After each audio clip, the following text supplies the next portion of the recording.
So hi, welcome back to my channel, and for today's video this is a step-by-step SIM card registration. So how to process or to register your SIM card. This is applicable for the user dito.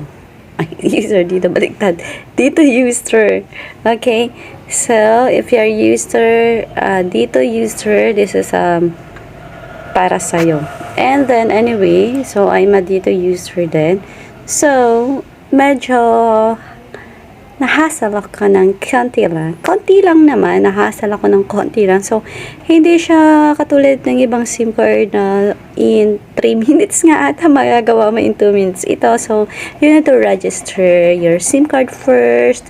You need to install the application, dito application. So, wag na nating patagalin. So, let's get started!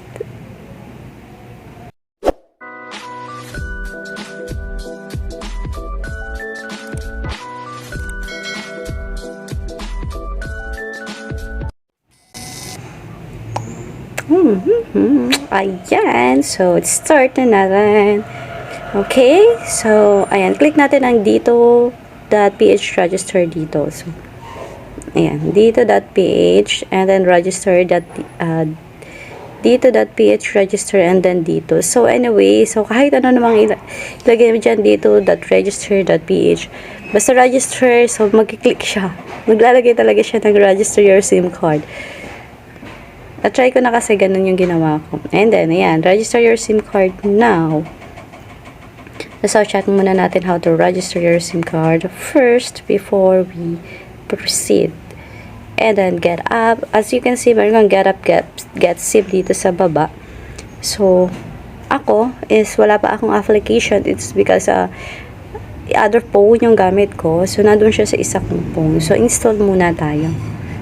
As yung nakita nyo yung get SIM, so meron na kayong application. So, yun na yung i-click nyo. So, sa akin is sorry. So get up. So, wala pa kayong application. So, get up. So, install your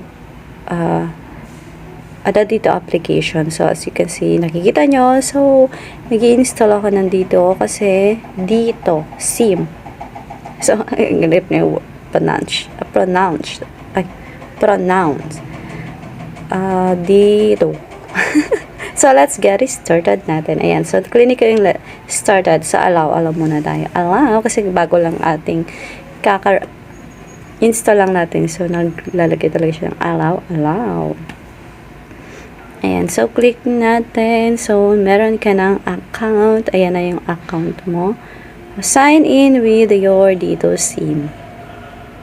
Sa-sign in muna natin. Indicate or input your SIM card number.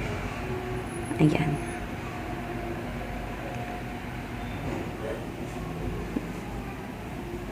Pag na-click nyo na yung or na-input nyo na yung SIM card nyo, sasend sila sa inyo ng code. So, make sure na may signal kayo para ma-receive nyo agad yung SIM ko. Ma-receive nyo agad yung code. So, oh my gosh, Mami Teff, nawawala ka na ba? Okay. Yun.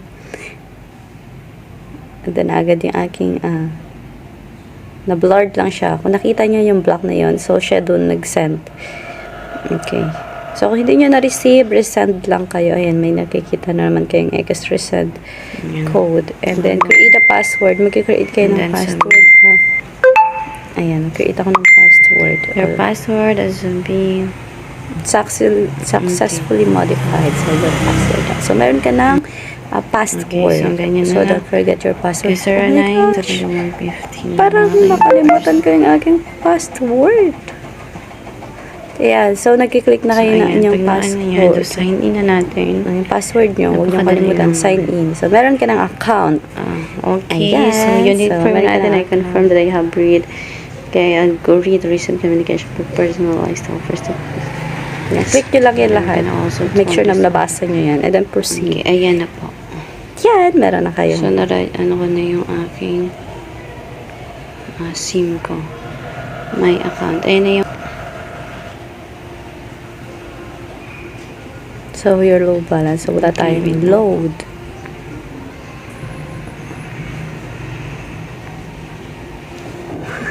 Nakita pa na yun.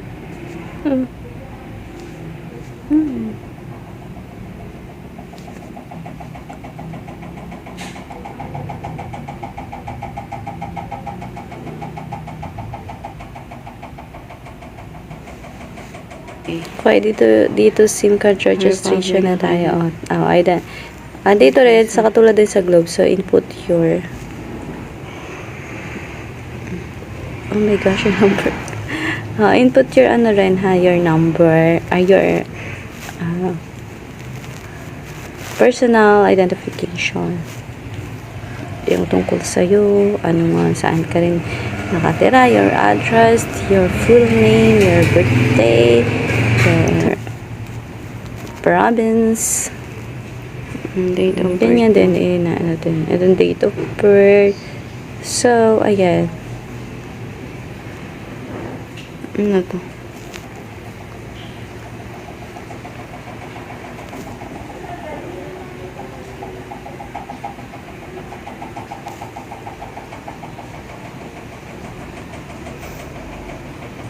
So, make sure tama yung birthday ilalagay. So, anyway, dapat yung mga information natin is tama. Alam niyo kung bakit. Meron din siyang purpose Malay mo, yung SIM card mo is something like that. Kung ano nangyari, ganyan. So, baka pwede natin ma-detect pa na yun ay talagang sa atin. Kasi tama yung information na nilagay natin. So much na.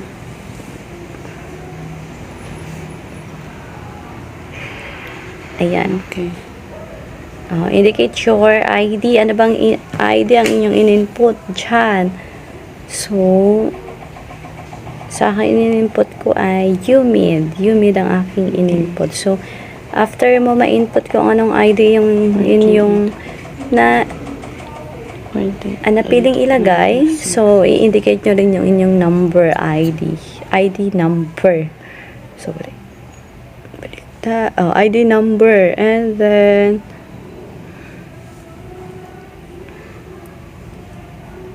yan, indicate nyo street, barangay, saan ba yung barangay nyo? Yan. Your province.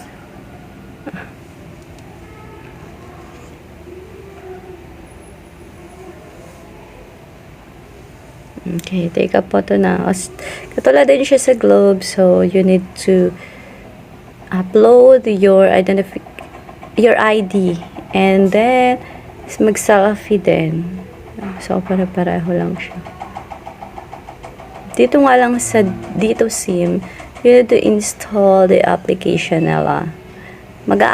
Mag-install ka ng application nila. So, medyo nahala na yung boses ko. Sorry, baka mabash ako. So, wag naman kasi tayo masyadong seryoso. Okay. Even though ating pinaprocess ngayon or ating tutorial ngayon is very serious ito kasi tutorial na to register our SIM cards. Siyempre, seryoso. Pero, habang vlog ko is medyo hindi ko na masyadong yung salita ko lang ha. Okay, pero nagtuturo ako ng maayos ha. Okay, so ayan.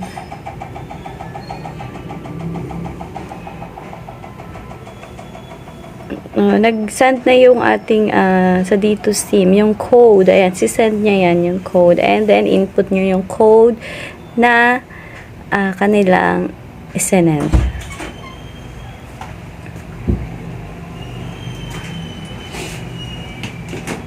Okay. ASM's code. Ay, sorry. Wait. I-check natin. So, okay. So, that's not match. So, you need to check be sure yung ano pala yung OTP natin. So, check natin. Okay? So, submit na natin. Okay, that's it. Okay, SIM card registration. So, kapag na-submit nyo na, SIM card registration has been completed now. That's it. Your mobile number and the reference nung kayo ay nag-register. So, that's it. Sana may natutunan kayo sa aking video. And, pwede kayo mag-comment dyan sa baba kung ano nga ba yung mga tutorials na pwede ko pang gawin. And thank you for watching. I hope you like this video. And I hope nga na natuto kayo sa aking video. And then, please subscribe my channel. Thank you so much for watching. Sa pag-click lang ng video ko. Bye! Thank you for watching. See you on my next vlog. Bye!